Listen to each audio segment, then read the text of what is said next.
فوجی عدالتوں میں سیویلینز کا ٹرائل جاری رہے گا، سپریم کورٹ نے اجازت دے دی۔ عدالت عظمیٰ کا حتمی فیصلہ آنے تک فوجی عدالتیں اپنا فیصلہ جاری نہیں کریں گی۔ عدالت عظمیٰ نے 5-1 کی اکثریت سے فیصلہ سنایا۔ جسٹس مسرت ہلالی نے فیصلے سے اختلاف کیا کہ اس کی مزید سماعت جنوری کے تیسرے ہفتے میں ہوگی۔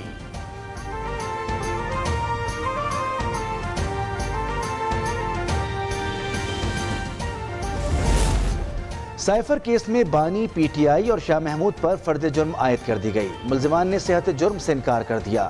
خصوصی عدالت کے جج ابو الحسنات نے اڈیالہ جیل میں سماعت کی۔ کیس کی مزید سماعت کل دوبارہ ہوگی۔ استغاثہ کی شہادت طلب کی گئی ہے۔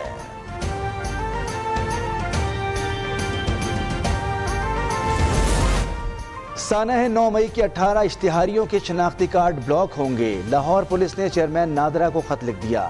مراد سعید، اعظم سواتی، حماد اظہر، علی امین گنڈا پور، جمشید چیمہ اور مسرت جمشید شامل۔ ان کے نام نو فلائی لسٹ میں بھی شامل کیے جا چکے ہیں۔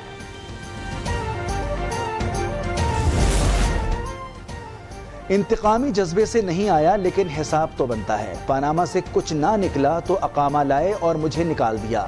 جو افراد ذمہ دار ہیں ان کا احتساب ہونا چاہیے۔ نواز شریف کی پارلیمانی بورڈ کے اجلاس میں گفتگو۔ انہوں نے کہا کہ اصل سزا 25 کروڑ عوام کو دی گئی۔ 8 فروری کو سب سے بڑی JIT بنے گی اور سب سے بڑا احتساب ہوگا۔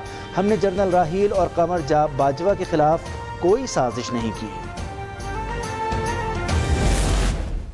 پاکستان میں دہشت گردی کرنے والے لوگ ان جیلز میں بند تھے۔ جب افغانستان میں یہ ٹرانزیشن آیا اور ان جیل سے وہ لوگ باہر نکلے، ہم نے تو ان کو روکنے کی کوشش نہیں۔ اس ایک ڈیسیژن کی وجہ سے آج بھی ہمارا پاکستان کی پولیس، ہمارا پاکستان کے فوجی سپاہی اور ہمارے عوام شہید ہوتے جا رہے ہیں۔ شہداء کے لہو کا سودا کس نے کیا؟ بلاول بھی احتساب کا نعرہ لگا دیا۔ پشاور میں وکلاء سے خطاب میں کہا کہ دہشت گردی دوبارہ سر اٹھا رہی ہے۔ پارلیمان کو اعتماد میں لیے بغیر دہشت گردوں سے بات چیت کی گئی، انہیں جیلوں سے نکالا گیا۔ افغانستان میں بھی رہائی ملی۔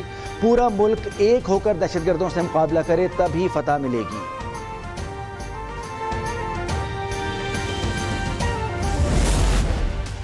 ہم اس جوڈیشل ریفرنس سے ضرور قائد عوام شہید ذوالفقار علی بھٹو کو اس طریقے سے انصاف دلوایا جائے کہ تاریخ کو درست کیا جائے، اپنے آرڈرز کو درست کیا جائے، ان سب کو بے نقاب کیا جائے جو اس قتل میں ملوث تھے، چاہے وہ عامر تھا، جو اس جرم میں ملوث تھے۔ بلاول بھٹو نے ذوالفقار علی بھٹو ریفرنس میں وکلاء سے مدد مانگ لی۔ سابق وزیر اعظم کو انصاف دیا جائے۔ Chairman PTI Peshawar high court bar سے خطاب۔ انہوں نے کہا کہ ملک کو ایٹمی طاقت بنانے والے کو کیسے پھانسی دی گئی۔ ججوں کو ڈکٹیشن دینا بند کر دیا جائے تو سب کو انصاف مل سکتا ہے۔ ذاتی مفاد سے نکلنا ہوگا۔ خان صاحب اور PDM کی ناکامی کی وجہ بھی ذاتی مفاد تھا۔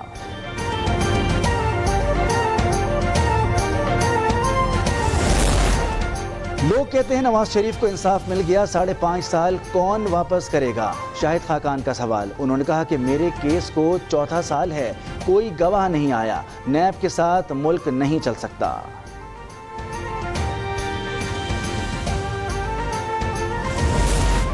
نااہلی کی مدت سے متعلق تمام کیس ایک ساتھ سنے جائیں گے۔ سپریم کورٹ کا فیصلہ آ گیا۔ تحریری حکم نامے میں کہا کیسز جنوری کے آغاز پر مقرر کیے جائیں۔ عدالت نے آئینی اور قانونی نکات پر تحریری جواب طلب کر لیے۔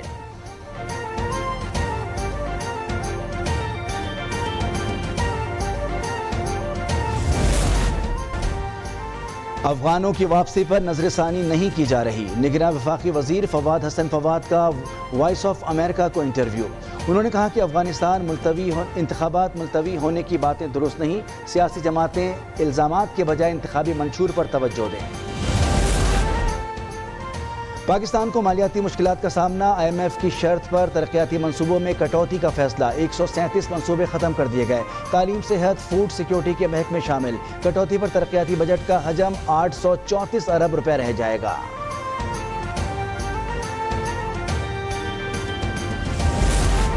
اسٹاک ایکسچینج میں تیزی کے بعد شدید مندی۔ 100 انڈیکس 65,000 کی حد بھی گنوا بیٹھا۔ 1582 پوائنٹس کی کمی، 64,844 پر ٹریڈنگ جاری۔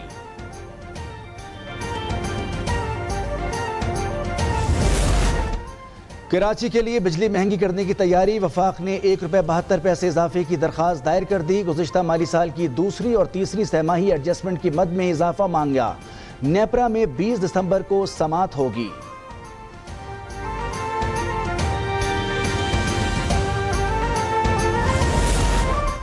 پنجاب میں کھاد کا بحران شدت اختیار کر گیا۔ کسان مہنگے داموں کھاد خریدنے پر مجبور ہیں۔ ان کا کہنا ہے کہ مافیا کھاد بلیک میں فروخت کر رہی ہے۔ وہاڑی میں ڈپٹی کمشنر آفس کے سامنے احتجاج، ساہیوال میں دھرنا دیا گیا۔ دیپال پور میں ٹریکٹر ٹرالی نکالی گئی۔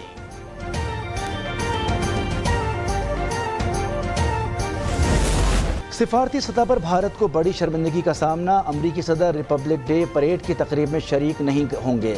جو بائیڈن کو مودی حکومت نے دعوت دی تھی وہ کواد سمٹ میں بھی شرکت نہیں کر رہے، جس کی وجہ بھارت کا سکھ رہنماؤں کے قتل میں ملوث ہونا ہے۔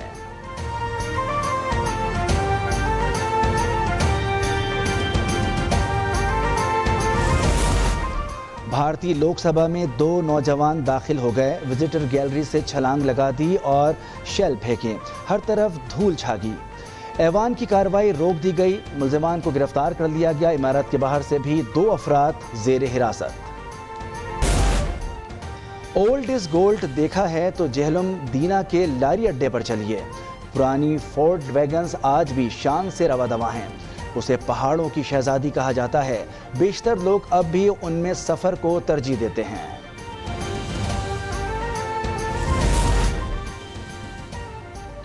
اور پاکستان نے پہلے ٹیسٹ کے لیے کھلاڑیوں کا اعلان کر دیا۔ خرم شہزاد اور عامر جمال ڈیبیو کریں گے۔ سرفراز احمد ٹیم میں شامل۔ آسٹریلیا نے بھی 11 رکنی ٹیم کا بتا دیا۔ پیٹ کمنس کپتان اور ٹریوس ہیڈ نائب کپتان مقرر۔ ٹرافی کی نمائش، دونوں کپتانوں نے ویڈیوز بنوائی۔ سیریز کا نام قادر رکھا گیا ہے۔ پہلا میچ کل سے پرتھ پر شروع ہوگا۔